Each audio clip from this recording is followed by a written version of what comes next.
예, 반갑습니다. 한능원 멘토입니다. 자, 이번 영상은 고려 왕들 정말 많죠.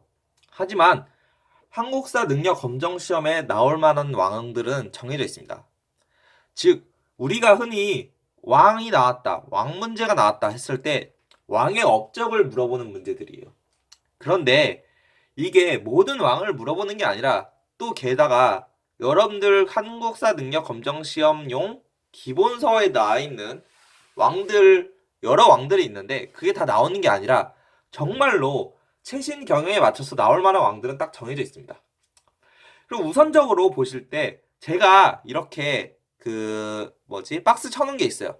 박스 쳐놓은 왕들 태조, 강종, 그리고 성종, 공민왕 이 네 명의 왕이 좀 단독 출제로 자주 되는 왕들입니다.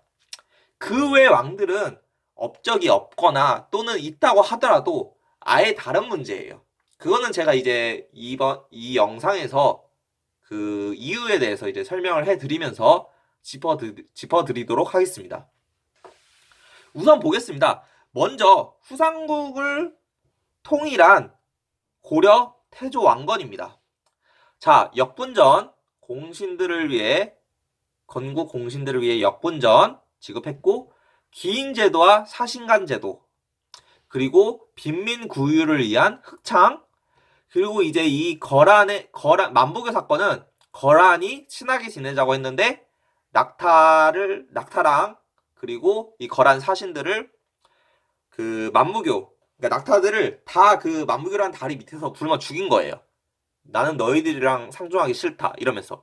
왜냐하면 고구려를 계승한 나라가 발해인데 그 발해를 멸망시킨 나라가 거란이거든요. 그래서 고려 왕건은 처음부터 거란을 적대시했습니다. 그리고 이제 후대 왕들한테 교훈을 남기기 위한 훈요 10조. 이 훈요 10조는 1번부터 10번까지 달달달 외우라는 게 아니라 사료에 나왔을 때 이게 훈요 10조구나. 이거는 왕건이구나. 또는 왕건 업적 문제 나왔을 때 훈요 10조를 남겼다. 이렇게 체크를 할 수 있어야 됩니다. 그리고 신하들한테 남겼던 것은 정계랑 계백료서인데 이거는 현재 남아있지가 않아요. 그냥 정계랑 계백료서도 남겼구나. 이 정도 아시면 될 겁니다. 그 다음은 자 고려 제4대 강종입니다. 독자적인 연호 광덕과 준풍 광덕 준풍 썼다는 거 그리고 노비 안건법 억울한 노비들 조사해서 다시 신분 상승 그리고 후주라는 나라에서 쌍기가 와요. 그 쌍기의 건의로 가거제를 실시합니다. 그리고 고려의 공복제도 정비를 강종했어요. 또 마찬가지로 빈민구유를 위한 제2보를 설치했습니다. 그 다음은 경종인데요. 경종은 시정전시가. 근데 보세요. 이거 경종은요 업적이 시정전시가밖에 없을 뿐더러 이거는 경종이 나오면 왕 문제가 아니라 경제를 물어보는 문제죠. 그쵸? 그렇기 때문에 왕 문제를 할 수가 없어요. 경종이 나왔다 해도 경종이네? 경종 문제가 나왔구나. 이게 아니라 이거는 전시가를 묻는 문제구나. 경제 문제구나. 이렇게 접근을 하셔야 돼요. 그리고 가장 정말 중요한 고려 성종입니다. 고려 성종은 최승로를 빼먹을 수 없는데 최승로의 시무 28조. 이게 현재 22개가 남아있는데 딱 사료에 나오면 여러분 이건 최승로의 시무 28조구나. 이거에 연관된 인물은 성종이구나. 아셔야 됩니다. 그리고 선대 왕들 5명의 왕들을 평가한 5조 정적평 그리고 이제 신하들한테 너네들 매달 시 3편 써와 하면서 가제를 준 문신월가법 그리고 이성육부 통치체제를 정비했고요. 12목에 지방간을 파견합니다. 이 최승로의 시무 28조에 청컨대 외간을 두소서라는 항목이 있어요. 거기에 이제 연관된 게 바로 12목에 이제 외간을 파견하였다. 이겁니다. 그리고 이제 의창 그리고 물가조절기구인 상평창 또한 최초로 그러니까 철로 만든 그 화폐 바로 권원중보가 있습니다. 다음은 이제 목종인데요. 목종도 경종과 마찬가지로 개정전시가예요. 다만 여러분 순서를 잘 봐두셔야 돼요. 아시겠죠? 경종은요, 강종과 성종 사이. 그리고 목종은 성종 뒤에다. 그리고 목종 다음에 현종이고요. 현종 다음 문종인데 문종은 바로 전시가의 최종 형태인 경정 전시가.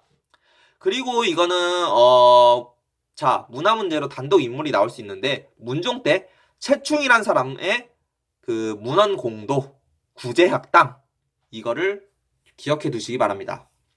다음으로는 여러분 숙종입니다. 자, 숙종은 화폐 발행이죠.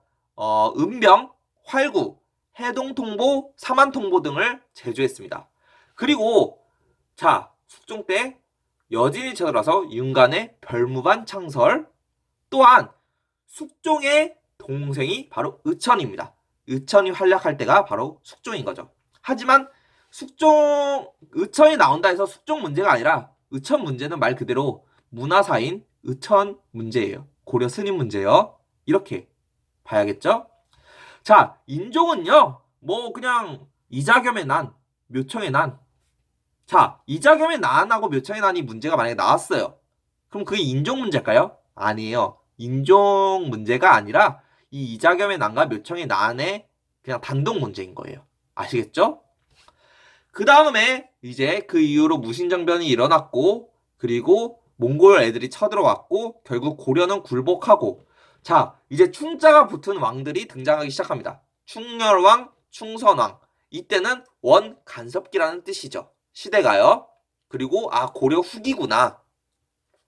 또한 충렬왕, 충선왕 자 충렬왕과 충선왕은 업적이 있는데 이거를 어떤 건 충렬이냐 어떤 건 충선이냐 구별하는 문제는 공시나 경시에도 상당히 어려운 문제에 속해요. 한능검에서는 이 충렬, 충선을 딱딱 구분해가지고 답을 맞추게끔 하는 문제는 나오지 않을 거예요. 그건 진짜 어려운 문제입니다. 예. 다음으로 정말 중요하고 자주 나오는 바로 마지막 박스 공민왕입니다. 자, 충렬, 충선 이렇게 쭉 원간섭기 때 있다가 공민왕 때 일어서 충을 버리고 반원 자주정책, 기철 형제들을 그 숙청하고 뭐 변발, 호복 이런 거 폐지하고 그리고 신돈이라는 스님을 전민변정도감에 전민변정도감을 세워가지고 이제 신돈이 운영하게끔 만듭니다. 그리고 이제 공민왕은 위기는 바로 홍건적의 침입이 있어요. 그리고 공민왕의 아내가 노국공주인데 이 노국공주가 죽은 이후에는 이제 공민왕은 실정을 하게 됩니다. 실성하게 되고 미치게 되고 이제 그러니까 국가 다스림에 소홀하게 되는 거죠. 그리고 이제 그 다음으로는 뭐 우왕, 창왕 있지만 바로바로 그냥 폐위되고 그리고 마지막으로 이제 고려 왕이 바로 공양왕. 그리고 이 공양왕을 쳐내고 이성계가 조선을 세우게 되는 것이죠. 자, 보시면요. 정말 여러분 고려 왕들은 많은데요.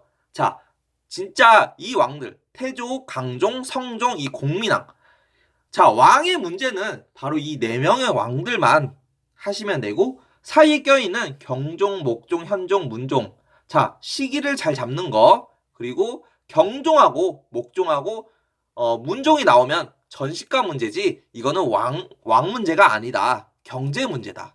아시겠죠? 그리고 이제 숙종도 경제 관련된 거 나오고 그리고 외세 침략에 관련된 윤간의 별무반 이건 단독 문제로 나올 수 있기 때문에 또한 이제 의천이 나온다 해서 이것도 숙종 문제가 아니라 뭐다? 의천, 진을, 뭐 요새, 해심 이 고려 스님들 문제 이렇게 나올 수 있다는 거. 자, 여기까지 했습니다, 여러분.